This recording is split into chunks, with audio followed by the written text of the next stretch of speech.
जय हिंद सभी को। चलिए आज हम लोग अपनी क्लास को आगे कंटिन्यू करते हैं। कल हम लोगों ने बायोलॉजी की क्लास चल रही थी जो कि आपका लगभग समापन की ओर चल रही है। बायोलॉजी क्लास में कल हम लोगों ने लैंगिक जनन और अलैंगिक जनन के बारे में अंतर से पढ़ा था कि लैंगिक जनन क्या है और अलैंगिक जनन क्या है। इसके संबंध में हम लोग समझ चुके थे।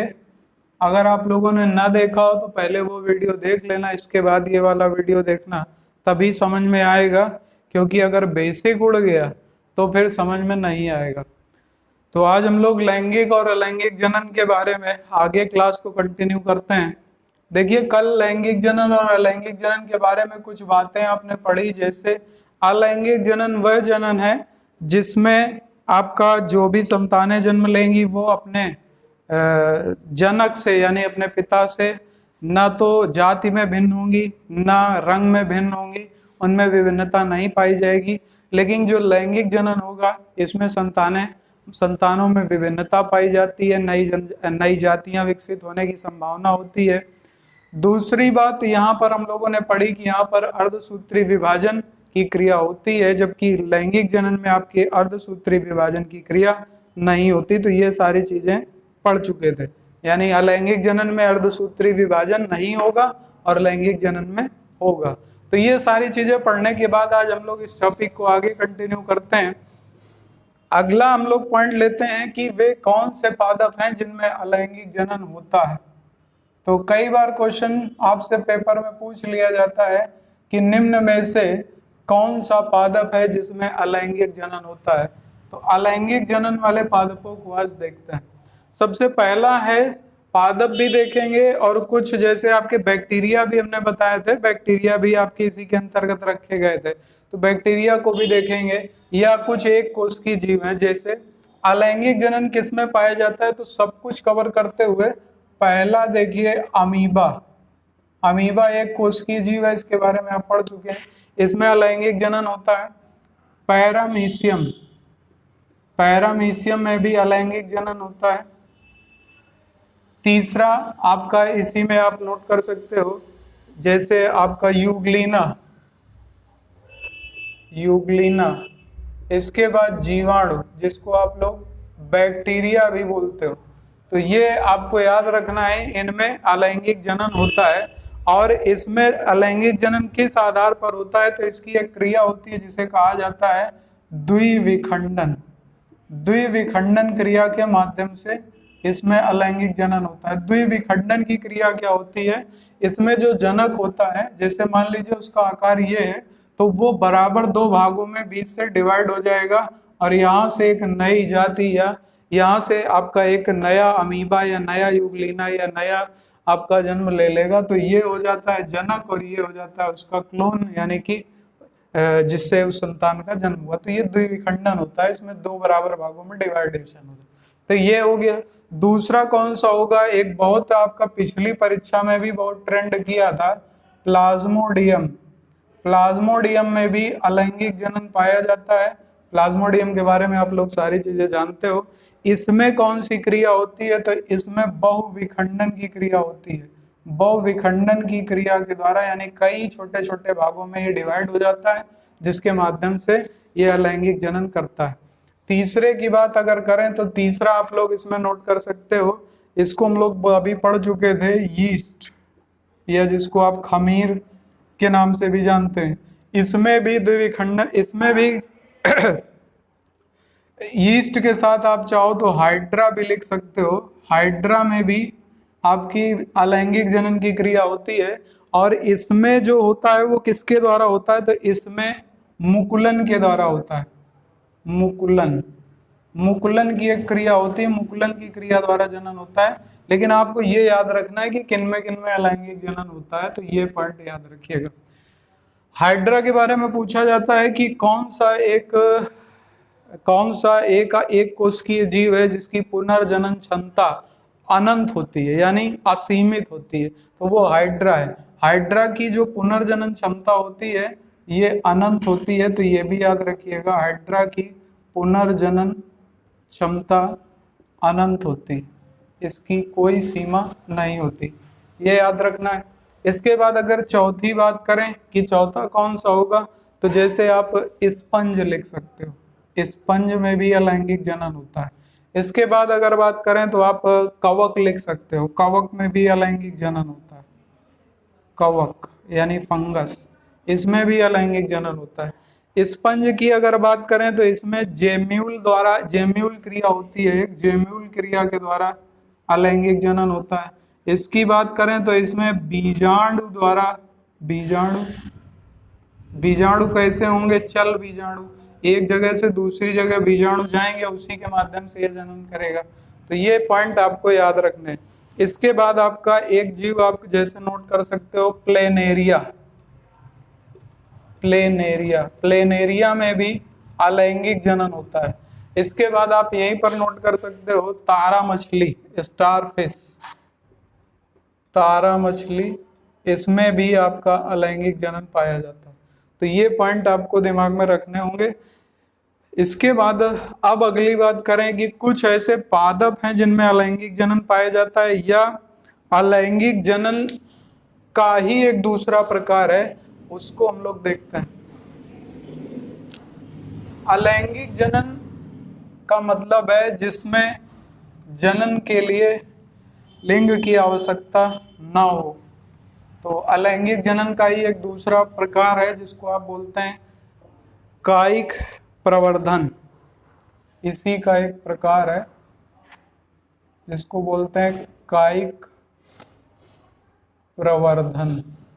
कायिक प्रवर्धन का मतलब है कि जैसे आप लोग गन्ने को देखा होगा, गन्ने के खेत में जब भी गन्ना लगाया जाता है तो उसमें गन्ने के ही टुकड़े करके लगा दिए जाते हैं। जैसे गुलाब आप लगाते हो तो उसमें गुलाब के ही टुकड़े करके लगा दिए जाते हैं, तो वहां पर लैंगिक जनन नहीं हो रहा, वहां पर भी अलैंगिक जनन है, लेकिन जो उससे उसके टुकड़े करके लगाए गए उसी को कहा जाता है कायिक प्रवर्धन।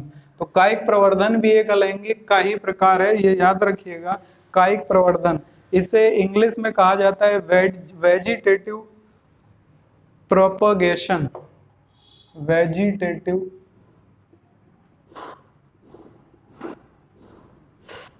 प्रोपोगेशन,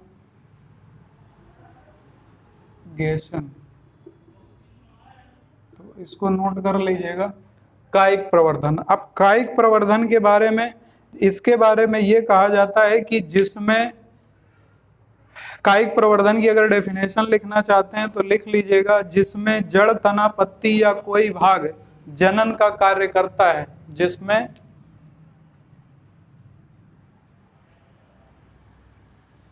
जड़,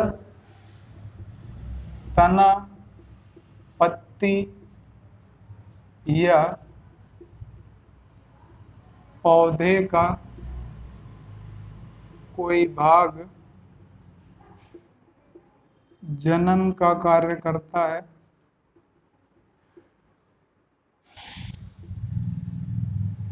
तो उसे कायिक प्रवर्धन कहा जाता है। ये भी अलैंगिक जनन का ही एक भाग है। इसमें कायिक प्रवर्धन में अब देखते हैं, जैसे पहला ले लेते हैं इसमें तने से, यानी तने को काटने से कौन कौन से पादप लगाए जा सकते हैं। तो कायिक प्रवर्धन तने से किसमें किसमें होता है, आपने सबसे पहली चीज यहाँ पर ले लेते हैं गन्ना, आलू, आलू में भी आपने देखा होगा आलू काट करके लगा दी जाती है, दूसरी आलू उत्पन्न हो जाती, गुलाब, हल्दी, अदरक। इसके बाद आप यहीं पर नोट कर सकते हो प्याज, लहसुन, प्याज, लहसुन, इन सभी में कायिक प्रवर्धन की प्रक्रिया तने से होती है, यानी तने से, यानी तने के जो उसका तने वाला भाग है उसको काट करके लगा दिया जाता है, तो उसी से आपका नया पादप डेवलप हो जाता है। और ये भी किस प्रकार का है, अलैंगिक, किसके अंतर्गत आएगा, कायिक प्रवर्धन के अंतर्गत आएगा। अब जिसे आपसे पूछा जा सकता है तने से तो कायिक प्रवर्धन हो गया, क्या पत्तियों से भी होता है, तो बिल्कुल होता है, पत्ती से, पत्तियों से। तो पत्तियों से कायिक प्रवर्धन में आप पहला नोट कर सकते हो ब्रायोफिलम, ब्रायोफिलम एक पादप होता है जिसकी पत्तियां लगा देने पर। इसके बाद अगर आप गांव घर से रिलेटेड होंगे तो एक होता है आपका पत्थर चटा। पत्थर चटा का पेड़ पाया जाता है। पत्थर चटा की बेल होती है जो जमीन में फैलती है, उसकी पत्तियां भी अगर एक जगह से उखाड़ करके दूसरी जगह लगा दी जाए तो पत्तियों से ही दूसरा पादप डेवलप हो जाएगा, पत्थर चटा। इसके बाद नेक्स्ट अगली बात करें, क्या जड़ से प्रवर्धन होता है? तो जड़ से भी होता है, जड़ से भी कायिक प्रवर्धन होता है। तो जड़ से किन में होता है? देखिए, जड़ से पहला तो हमें लिखना है परवल। परवल की अगर जड़ निकाल करके एक जगह से दूसरी जगह लगा दी जाए तो भी वो डेवलप कर ले जाएगा। दूसरा होता है शकरकंद, शकरकंद। शकरकंद में भी प्रवर्धन कहाँ से होता है? तो जड़ से होता है। ये पॉइंट आप लोग नोट कर लीजिएगा।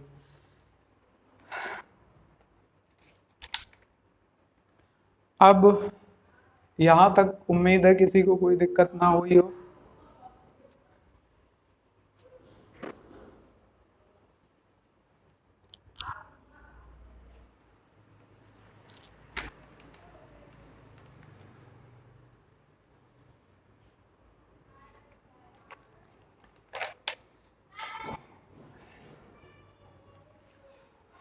अब देखते हैं अलैंगिक जनन के बाद लैंगिक जनन।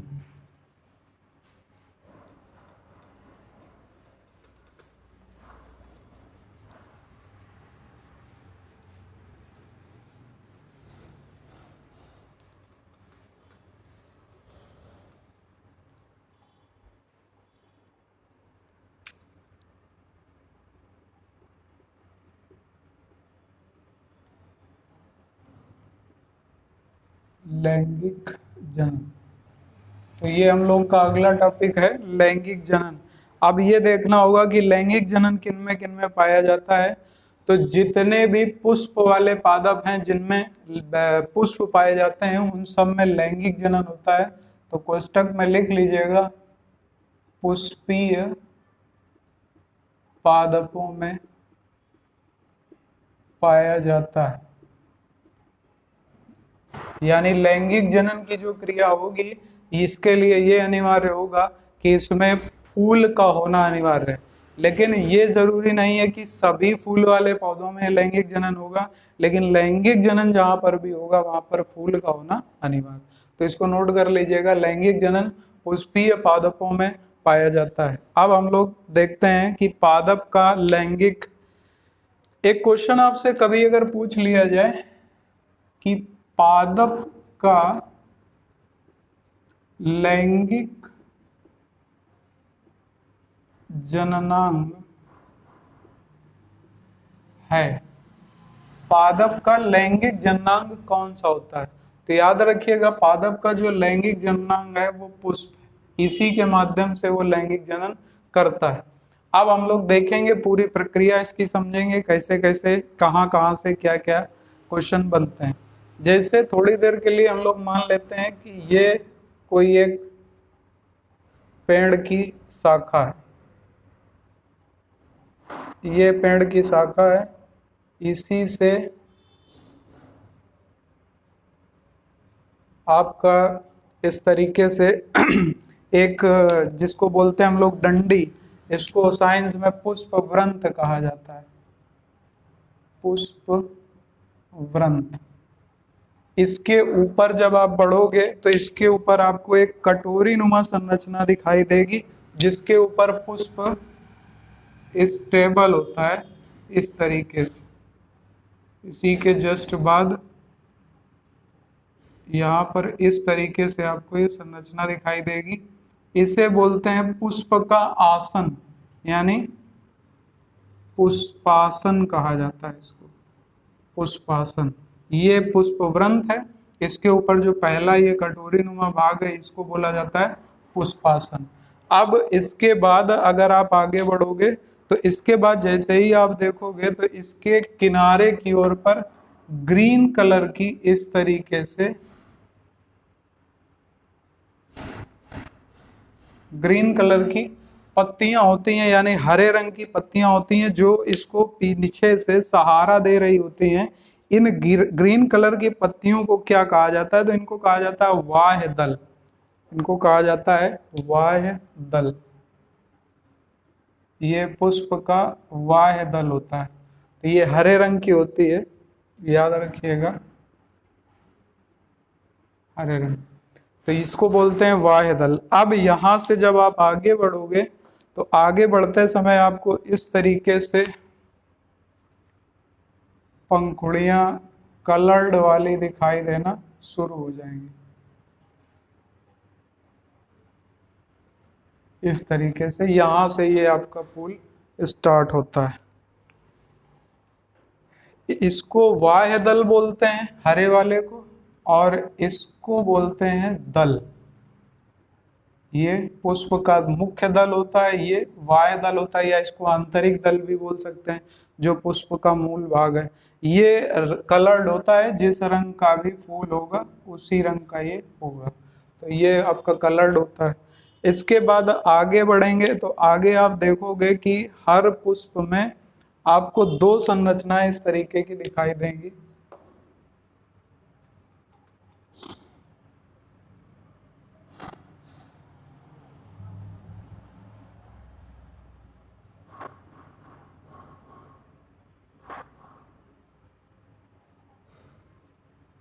ये इस तरीके से दोनों ओर हो गए। दोनों ओर होने का मतलब ये है एक ही, लेकिन इसको कहा जाता है, ये पुष्प का नर जननांग होता है। नर जननांग। और ये भी क्या होगा? ये भी पुष्प का नर जननांग होगा। संख्या कितनी होगी? दो होगी, एक इस तरफ होगा और एक उस तरफ होगा। इसको हम लोग एक नाम और देते हैं जो हम लोग बचपन से पढ़ते चले आए, इसी को कहा जाता है पुंकेसर। इसी को कहा जाता है पुंकेसर।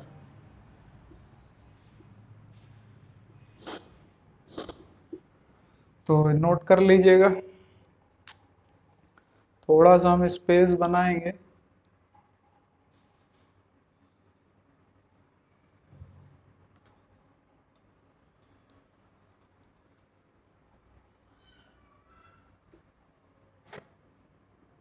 इसको पुंकेसर कहा जाता है या नरजन्नांग होता है। नोट कर लीजिएगा। इसके बाद इसी के बीच में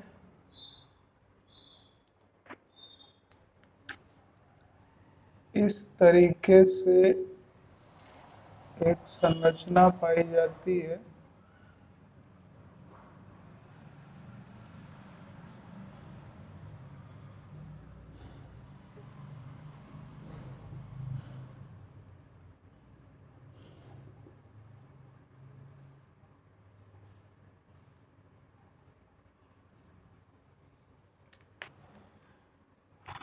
इसमें बीच में इस तरीके से होगा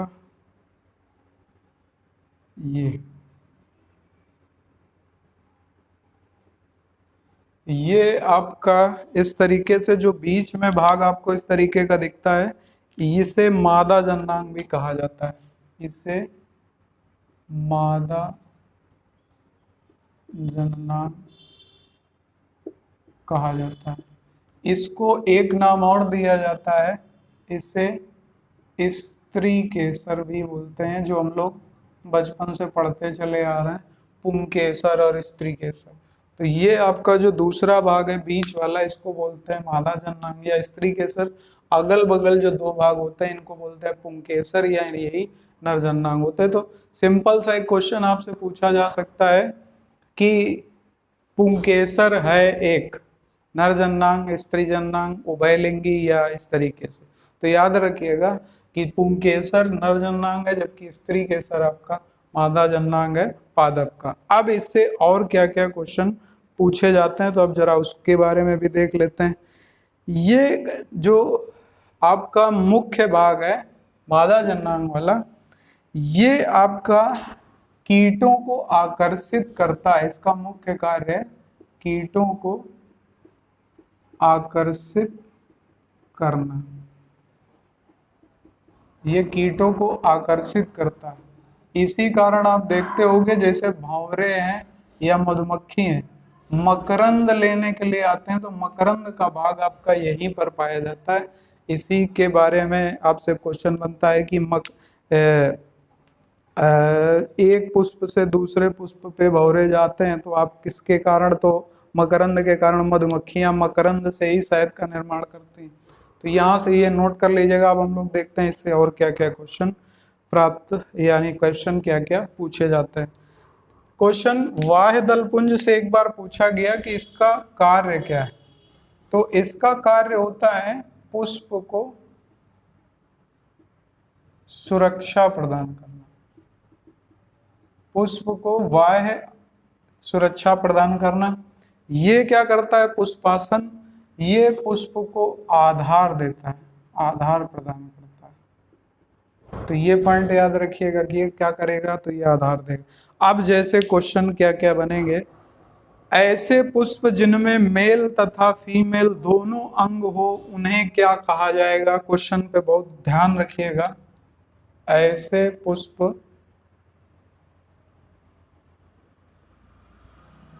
जिनमें मेल तथा फीमेल दोनों जननांग हो उन्हें क्या कहा जाएगा। यानी एक ही पुष्प पर मेल और फीमेल दोनों जननांग अगर पाए जा रहे हैं तो उन्हें क्या कहा जाएगा। तो याद रखिएगा, जिनमें भी दोनों अंग होते हैं, मेल या फीमेल दोनों अंग अगर एक ही पुष्प पे पाए जा रहे हैं तो इनको कहा जाता है उभयलिंगी। इनको कहा जाता है उभयलिंगी। इंग्लिश में बात करें तो इसको इंग्लिश में कहा जाता है मोनोसियस।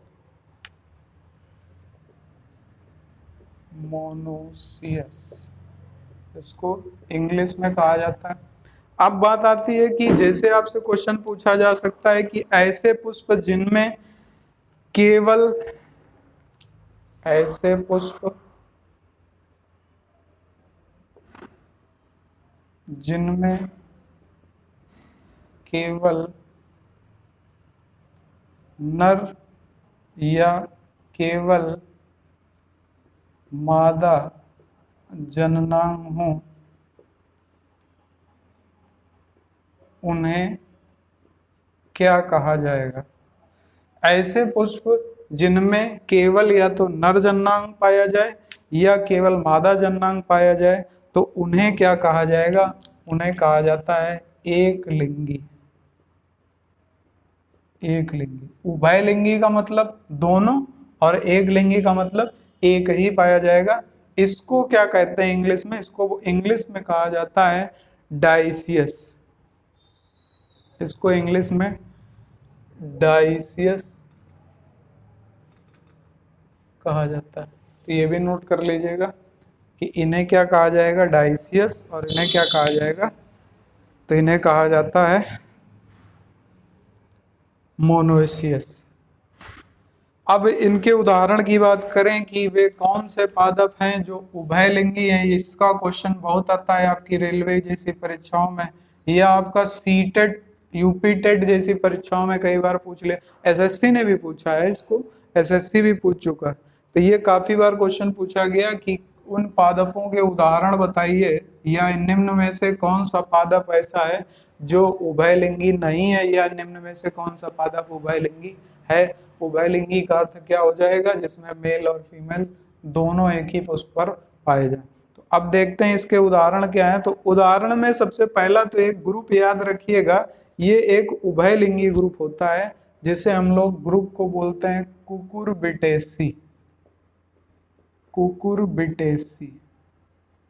कुकुरबिटेसी कुल यानी फैमिली जो है, ये पूरी की पूरी फैमिली उभयलिंगी होती है, यानी इसमें मेल और फीमेल दोनों एक ही पुष्प पर जननांग पाए जाते हैं। कुकुरबिटेसी के अंतर्गत कौन कौन से आएंगे, तो जितने भी आपके सलाद में आप यूज करते हैं, जितने भी सलाद में, तो सलाद में जो भी यूज होते हैं वो सभी सलाद वाले जितने भी पादप हैं सब कैसे होंगे, कुकुरबिटेसी के अंतर्गत आएंगे। जैसे एग्जाम्पल अगर आप लिखना चाहो तो लिख सकते हो खीरा, ककड़ी।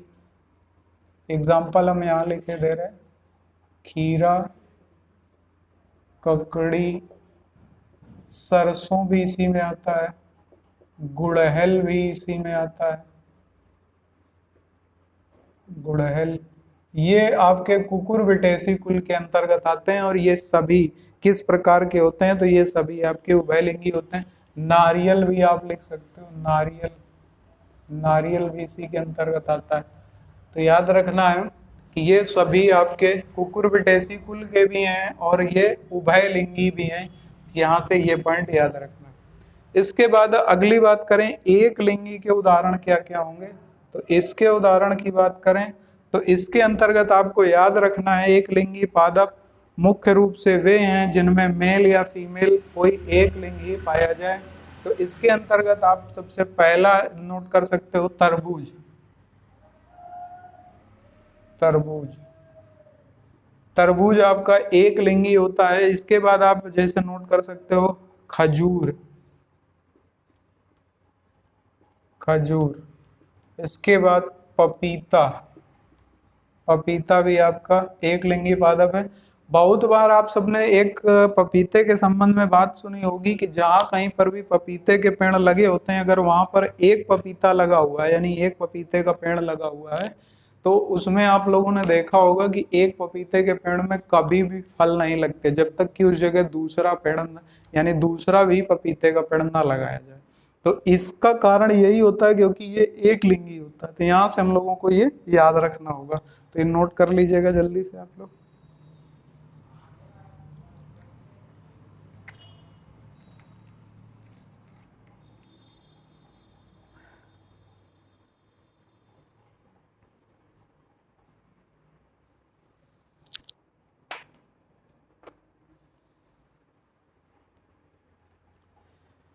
नोट कर लिया होगा। अब नोट डाल के एक पॉइंट और लिख लीजिएगा। एक क्वेश्चन एक बार पूछा गया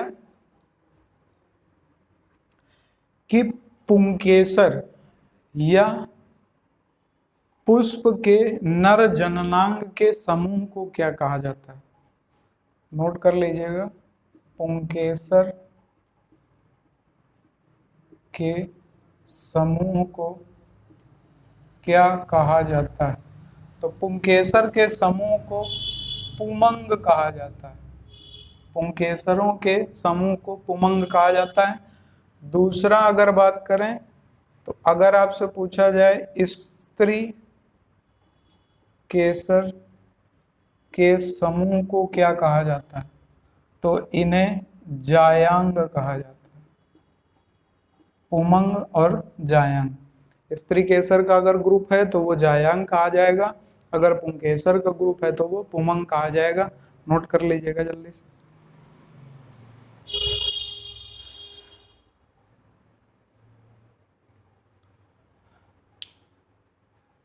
और यहाँ पर दो बातें और याद रखिएगा, ये जो पुमंग और जायांग है, क्वेश्चन पूछा जाता है कि लैंगिक चक्र में शामिल होते हैं। तो लैंगिक चक्र के अंतर्गत ये दोनों आते हैं। तो लिख लीजिएगा, यह पुष्प के लैंगिक चक्र में शामिल है।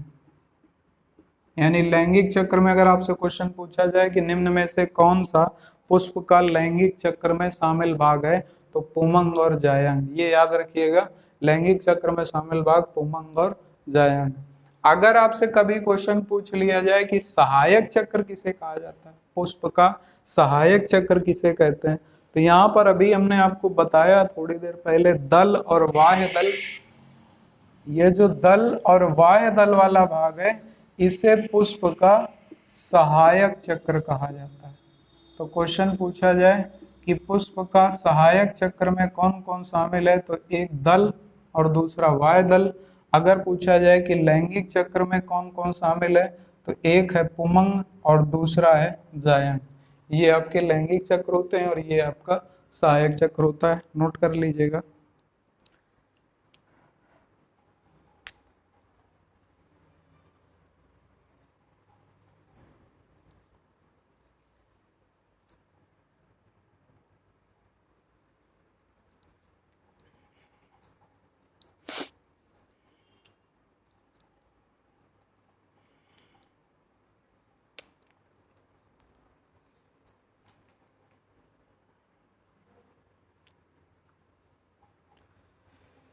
तो यहाँ तक नोट कर लिया होगा आप सबने।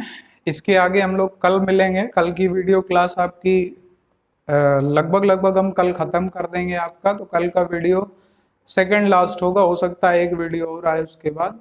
तो कल हम आपकी क्लास को पूरा लगभग ये पार्ट पूरा खत्म कर देंगे, क्योंकि अगला जो टॉपिक स्टार्ट करेंगे उसमें समय थोड़ा सा ज्यादा लगेगा।